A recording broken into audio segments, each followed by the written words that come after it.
Las desventuras de Roma Santa, el autoproclamado licántropo gallego, cuentan con muchas luces y una infinidad de sombras. Hoy conocemos su vida gracias a la versión que él mismo declaró frente a los tribunales que le juzgaron entre 1852 y 1853. Y ese es el problema, que este asesino reconocido esgrimió teorías tan rocambolescas en el estrado como que se transformaba en un hombre lobo para acabar con sus víctimas o que atacaba en compañía de otros seres tan sobrenaturales como él.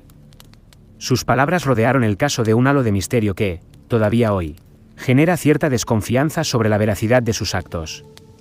Pero es innegable que, más allá de los Vividis, Badabis, Bus, de la hechicera de la Cenicienta, la suya fue la historia de un criminal que estremeció a España. Manuel Blanco Roumes antevino al mundo, según confirmó al juez, en la aldea Regueiro, ubicada en Ourense, el 18 de noviembre de 1809. Bebé rubio y delicado, en su partida de nacimiento fue anotado como Manuela.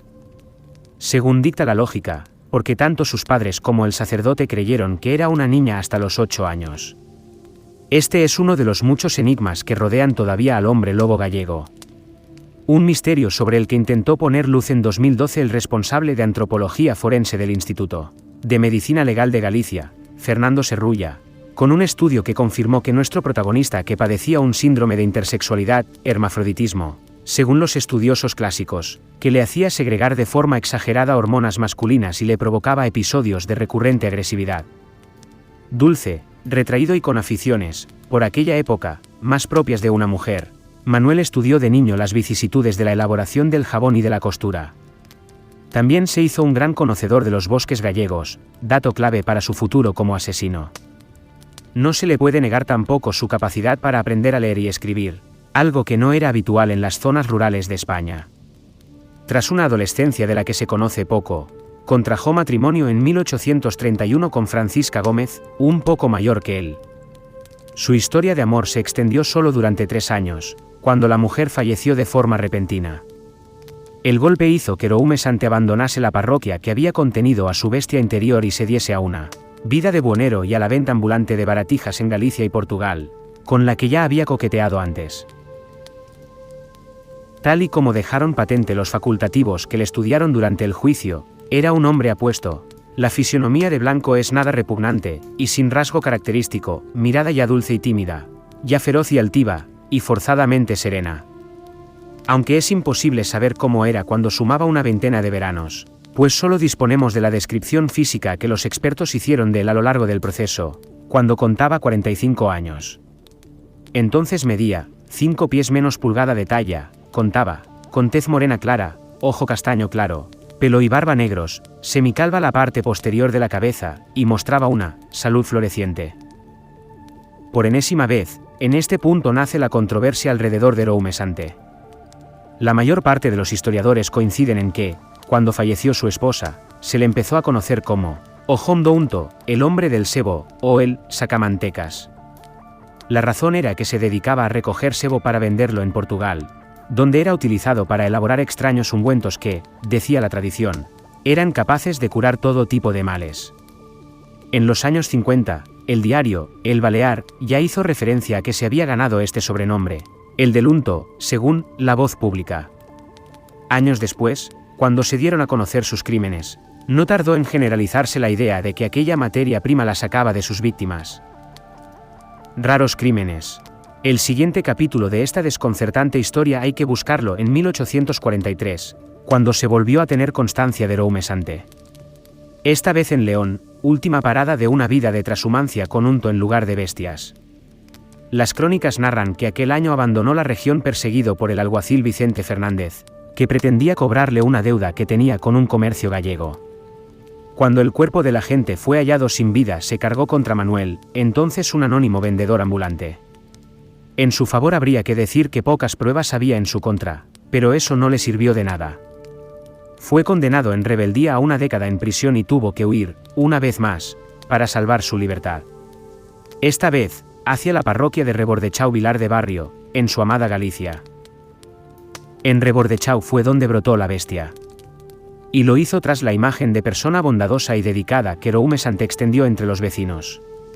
Cosía junto a las ancianas del pueblo, se prestaba a ayudar en cualquier tarea cotidiana y, A cambio de unas monedas, siempre estaba dispuesto a acompañar a mujeres deseosas de atravesar los bosques y buscar una nueva vida en Santander.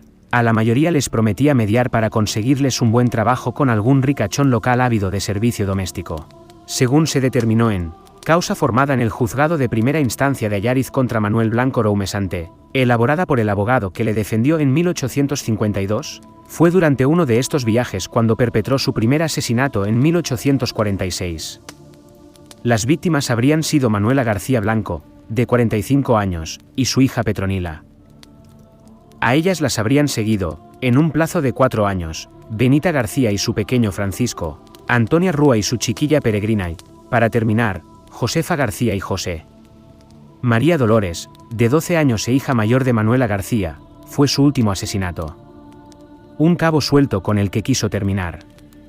La máxima de Roumesante, con todo, era no despertar sospechas.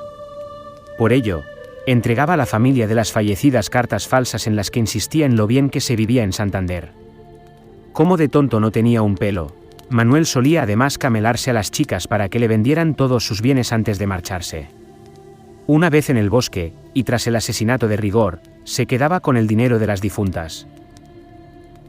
El punto final de su maquiavélico plan lo explicó el diario El Balear, en una noticia publicada en 1853, muchas de las ropas de las personas asesinadas fueron vendidas por el reo a varios sujetos y efectivamente, casi todas aparecieron. Este último punto fue el que le condenó. Las habladurías sobre las desaparecidas, unidas a las sospechas por la venta de sus prendas, le obligaron a marcharse a toda prisa de Rebordechau hasta Toledo en 1852 con un pasaporte falso y bajo el nuevo nombre de Antonio Gómez. Pero, en este caso, la justicia le atrapó gracias a una delación hecha por 3 gallegos, en que manifestaron que otro paisano suyo que se hallaba con ellos en las siegas era al que se le atribuían los asesinatos, perpetrados en las sierras de San Mambre y Couso. Roumesante fue cazado por las autoridades y obligado a confesar su verdadero nombre después de hallar pruebas suficientes en su nueva casa. Entre ellas, como se explicó en la causa, una cartera que se le halló, una bula de la cruzada del año 51, con el nombre de Manuel Blanco. Ante la evidencia, el asesino tuvo que admitir la realidad. Dijo llamarse Manuel Blanco y Roumesante, natural de Rigueiro, a su parecer del partido de Allariz, sin vecindad fija, ni residencia, por la clase de vida a que se había dedicado desde los 13 años a esta parte, por lo que manifestará, de estado viudo, oficio tendero ambulante, y de 42 años de edad, confirmaba el documento oficial. El calendario se hallaba en el 25 de agosto de 1852. Ese verano se inició un juicio que duró aproximadamente un año y que se sucedió primero en Allariz, Orense, y luego en La Coruña. Roumesante no solo confirmó que había acabado con la vida de las 9 personas que se le atribuían, sino que desveló que también había asesinado a otras 5 más, así como a otras tantas que ni siquiera recordaba. El proceso podría haber pasado por alto en la prensa de no ser porque afirmó que solo mataba cuando se convertía en lobo. Pretende que en algunas temporadas tiene la desgracia de convertirse en lobo y entonces, contra su voluntad, se ve obligado a desgarrar a su prójimo con uñas y dientes, para lograrlo se revuelve en la arena. Condición antecedente a su transfiguración, se destaca en la causa. En sus palabras, la culpa de esa transformación la tenía una extraña maldición que le habían lanzado cuando no era más que un adolescente y cuya existencia le explicaron otros 2 hombres lobo con los que se topó por casualidad.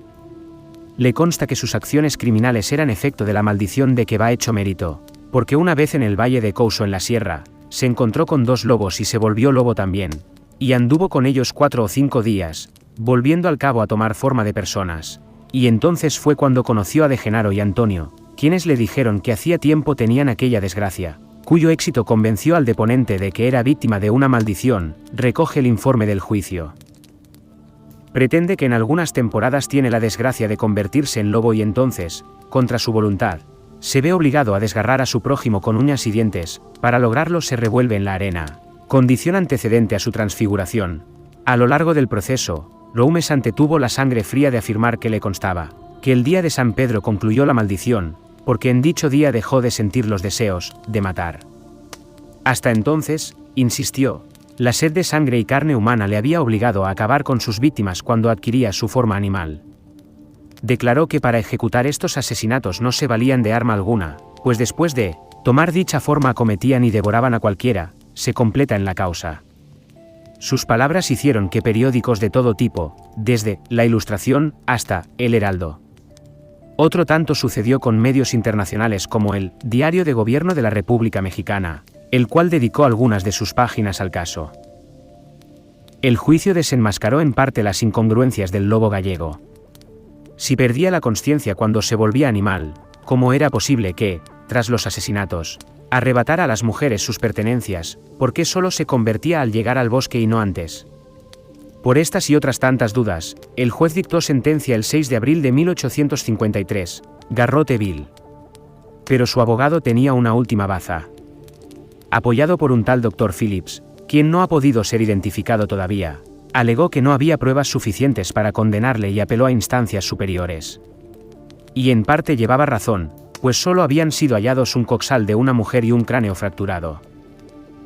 El Faro Nacional publicó que el abogado, Rua Figueroa, sostuvo también que su protegido era víctima de una enajenación mental, que, así como le hacía creer que se convertía en lobo, así podía hacerle estar convencido de que solo cometía crímenes que estaban en su mente enferma. Sobre dichos pilares solicitó a la reina Isabel II que le conmutara la pena. En el mismo afirmaba que la verdad no ha podido ser hallada, y que Roumes antes solo había sido condenado porque el juicio había excitado el celo de los tribunales y de la sociedad. No pudo averiguarse legalmente sino que 4 de las víctimas habían sido devoradas por lobos que infestan el país montañoso de aquellos distritos, completaba. Funcionó y, el 16 de noviembre de 1853, el Diario Oficial de Avisos de Madrid corroboró que no moriría, sino que sería encerrado de por vida.